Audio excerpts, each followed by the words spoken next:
नमस्कार विद्यार्थियों, स्वागत है आपका आपके अपने चैनल हिंदी पाठ्यक्रम 9 से 12 में। आज हम हिंदी गद्य के विकास का संक्षिप्त परिचय के अंतर्गत हिंदी गद्य का सबसे महत्वपूर्ण टॉपिक पढ़ने वाले हैं, विभिन्न गद्य विधाएं। अगर आप यह समझ गए तो पूरा पाठ्यक्रम आसान हो जाएगा। गद्य विधाएं क्या है? गद्य की विभिन्न विधाएं यानी गद्य लिखने के अलग अलग रूप होते हैं, जैसे निबंध, कहानी, नाटक, उपन्यास, आलोचना, जीवनी, आत्मकथा, संस्मरण, रिपोर्टाज, यात्रा वृत्तांत, गद्य काव्य आदि गद्य विधाएं होती हैं। आज का यह टॉपिक हिंदी गद्य की विभिन्न विधाएं परीक्षा के लिए बहुत महत्वपूर्ण है। तो चलिए वीडियो को शुरू करते हैं। वीडियो काफ़ी बड़ा न हो इसलिए इसको हम दो भाग में समझेंगे। हिंदी गद्य की महत्वपूर्ण विधाएं। पहली विधा है निबंध। निबंध क्या है? निबंध उस गद्य रचना को कहते हैं जिसमें लेखक किसी विषय पर अपने विचार व्यक्त करता है। निबंध कब से लिखा जा रहा है? भारतेंदु युग से ही निबंध लिखा जा रहा है। विषय और शैली की दृष्टि से निबंध 4 प्रकार के होते हैं: विचारात्मक निबंध, भावात्मक निबंध, वर्णनात्मक निबंध और विवरणात्मक निबंध। अब दूसरी विधा है कहानी। कहानी क्या है? गद्य की वह साहित्यिक विधा जिसमें जीवन के किसी एक पक्ष का अथवा घटना का मार्मिक एवं रोचक वर्णन होता है। कहानी आधुनिक गद्य साहित्य की लोकप्रिय विधा है। हिंदी कहानी की शुरुआत द्विवेदी युग से या हम यूँ कहें कि सरस्वती पत्रिका से हुआ। जैसा कि पिछले वीडियो में हमने बताया था कि आधुनिक कहानी का तो जन्म ही सरस्वती पत्रिका से हुआ। द्विवेदी युग के प्रमुख कहानीकारों में प्रेमचंद इनमें सर्वाधिक प्रसिद्ध, जिनकी एक बहुत ही मार्मिक कहानी कक्षा 9 के गद्य संकलन में मंत्र नाम से पढ़ेंगे। प्रेमचंद जी को कथा सम्राट कहा जाता है।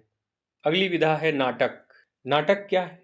मंच पर अभिनय के लिए लिखी गई गद्य रचना। नाटक का एक महत्वपूर्ण रूप एकांकी होता है। एकांकी किसी एक घटना, परिस्थिति या समस्या को आधार बनाकर लिखा जाता है और जिसकी समाप्ति एक ही अंक में हो जाती है। इसके विपरीत एक से अधिक अंकों वाली दृश्यात्मक साहित्यिक रचना नाटक है।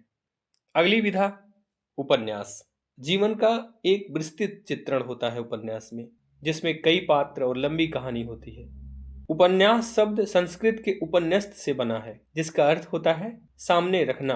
पिछले वीडियो में हमने बताया था कि उपन्यास विधा की शुरुआत भारतेंदु युग से ही हुई, जिसमें लाला श्रीनिवास दास का परीक्षा गुरु हिंदी का पहला उपन्यास माना जाता है। इसके बाद द्विवेदी युग में उपन्यास का सर्वाधिक विकास हुआ। हिंदी उपन्यास के क्षेत्र में मुंशी प्रेमचंद जी का नाम बड़े ही आदर से लिया जाता है। मुंशी प्रेमचंद को उपन्यास सम्राट कहा जाता है। इनके प्रसिद्ध उपन्यास हैं गबन, गोदान, रंगभूमि, कर्मभूमि, प्रेमाश्रम, कायाकल्प, सेवा सदन, वरदान, निर्मला, प्रतिज्ञा आदि। ये सारे उपन्यास एक से बढ़कर एक है। इसमें कौन सा सर्वश्रेष्ठ कहा जाए? अगर आपको पढ़ना हो तो मुंशी प्रेमचंद के पहले गबन गोदान नहीं ले लीजिएगा। रंगभूमि, गबन गोदान ये बड़े उपन्यास हैं। पहले छोटी से शुरुआत अगर करना चाहें तो मैं तो यही सजेस्ट करूंगा, आपको अगर शुरुआत करनी है तो निर्मला से, उसके बाद वरदान पढ़ें, फिर आप प्रतिज्ञा या गबन पढ़ें, फिर प्रेमाश्रम, सेवा सदन, कर्मभूमि, रंगभूमि, गोदान। अगली विधा है आलोचना। आलोचना क्या है? आलोचना जैसे नाम से ही आपको पता होगा आलोचना का क्या अर्थ होता है, किसी के गुण दोष का निरूपण करना। तो वैसे ही साहित्य में आलोचना का अर्थ होता है रचना के गुण दोष बताना। इसके लिए समीक्षा शब्द का भी प्रयोग होता है। हिंदी में आलोचना का आरंभ भारतेंदु युग से माना जाता है। इस पर भी हम पिछले वीडियो में चर्चा कर चुके हैं।